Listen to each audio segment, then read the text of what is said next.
Buenos días, hoy le vamos a hablar sobre los cultivos de cobertura y la rotación de cultivos. Este grupo está conformado por Kenner Logreira, Jamer Navarro y Wilhelm Escorcia. Tenemos un contenido el cual podemos encontrar los conceptos, las características, los ejemplos y las aplicaciones. Primero, el concepto de cultivo de cobertura es un cultivo que se siembra con el objetivo de proteger el suelo y mejorar la fertilidad, evitar la evaporación del agua, controlar la maleza y controlar las plagas y también incrementar la biodiversidad. Como su nombre lo indica, se trata de plantas que cubren el suelo para diferentes causas. Encontramos las características que, dependiendo de las opciones de uso y las características de los cultivos, se diferencian tres categorías principales: las gramíneas, las leguminosas y las no leguminosas de hoja ancha. En las gramíneas, su sistema de raíces fibrosas suelen proteger el suelo de la erosión. En cuanto a los nutrientes, estos cultivos de cobertura acumulan el nitrógeno del suelo a partir de la simbiosis. Un ejemplo encontramos el maíz. Las leguminosas, su sistema primario ayuda a evitar la indeseable compactación del suelo y además este cultivo fija nitrógeno. Un ejemplo que encontramos es la soya.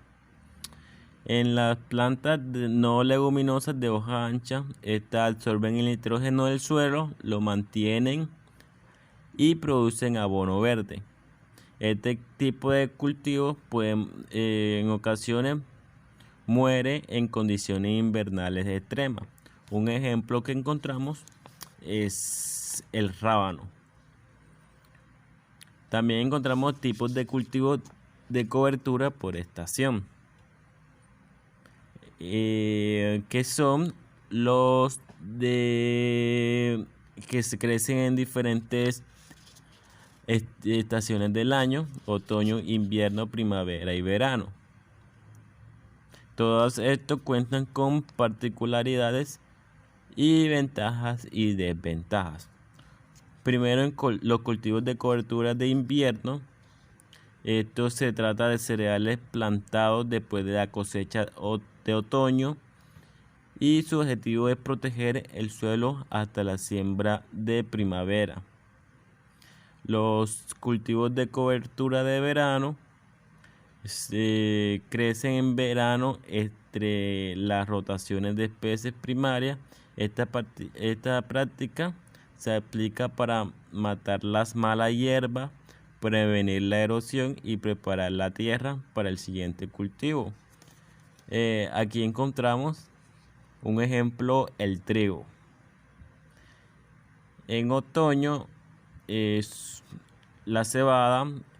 Un ejemplo que podemos encontrar, este es un grano de crecimiento rápido que captura los residuos del nitrógeno del cultivo anterior. En la primavera podemos encontrar un ejemplo: el girasol.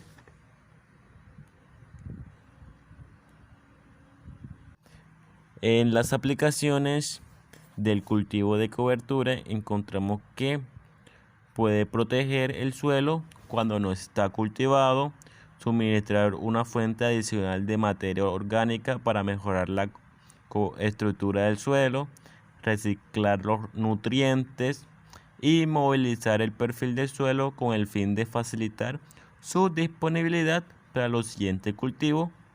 También actúa como labranza biológica del suelo. Las raíces de algunos cultivos, especialmente las crucíferas como el rábano oleaginoso, son pivotantes y capaces de penetrar capas compactadas o muy densas, incrementando la capacidad de percolación del agua en el suelo. Y por último encontramos que utilizar los nutrientes fácilmente lesiviables. Como concepto de rotación de cultivo puede explicarse cómo cambiar el tipo de cultivo año tras año en el mismo campo. Un ciclo puede incluir un número diferente de años entre 3 y 7 plantando diferentes cultivos por turno y dejando la tierra en barbacho para recuperarse. Como vemos aquí el ejemplo del repollo, vemos que en un cultivo, supongamos se divide la zona en 4 lotes. En una zona A puede estar el cultivo de repollo y en la zona B, donde ya hubo un antiguo cultivo de repollo, se dejó el barbazo y eso para fijador de nitrógeno, abono o descompost en el mismo suelo, para que así ayude su compostaje y el suelo se vaya recuperando y se vaya nutriendo. Entonces esto es necesario hacerlo para evitar varias cosas o que el suelo se recupere. Como características generales tenemos pues la proporción más distribuida y adecuada de nutrientes en el perfil del suelo, ya que vemos de que si en un cultivo A se tenía maíz, en un cultivo B se tenía soya, en un cultivo C se tenía arroz y en el cultivo D pasto normal, entonces al siguiente año pues se va a trasladar esos cultivos sucesivamente para que uno de ellos se quede recuperando. Ayuda a disminuir los riesgos económicos, permite balancear la producción de los residuos y rompe con los ciclos del carbono que afectan a los cultivos. Se pueden aprovechar mejor condiciones ambientales de cada ciclo de cultivo, ya que en cada año o en cada etapa un cultivo va alimentándose de los nutrientes del suelo que ha estado dejado de cultivar durante un tiempo. Como ejemplo de rotación tenemos en un lote trigo, girasol y barbacho. En el siguiente siembra, pasado un año, se puede sembrar maíz, avena, alfalfa, trébol, barbacho o pasto. Como sabemos, estas cáscaras o las hojas que dejan estos cultivos, las raíces, sirven como compost y ayudan a que el cuerpo asimile todo su compostaje y se nutra. Como podemos ver aquí en el mes de invierno hay trigo, colza, trigo y soya. Se siembra en varios lotes y en verano maíz, mazorca, soya, girasoles. Esto ayuda a que el cultivo esté traslocando en rotación continua para evitar de pronto que una plaga o una enfermedad esté aquí. Entonces, como pasamos aquí en aplicaciones para romper los ciclos de ciertas enfermedades, bacterias y plagas a las plantas, reducir el potencial de riesgo de erosión y sedimentación del suelo y promover el equilibrio de los nutrientes en el terreno. Siempre es necesario esto para reciclar los distintos nutrientes de cada ciclo de siembra en el suelo, como lo he mencionado antes. Ahorrar los costos de fertilización e insecticidas, especialmente al iniciar un ciclo de leguminosas en el sistema de rotación. Minimizar la desivización de nitratos y las aguas subterráneas, como por ejemplo en un cultivo A había zanahoria y le cayó un hongo o un patógeno, entonces hasta el siguiente año que yo vuelvo a sembrar ya ese microorganismo se encuentra en el suelo, pero si lo trasplanto yo a una frijol o a una lechuga, ese microorganismo ya no va a poder sobrevivir porque ya no está su casa o donde él pueda vivir. Como vemos aquí en la imagen, en el cultivo 1 había lechuga y el siguiente año se sembró zanahoria y en el tercer ciclo se le sembró frijol.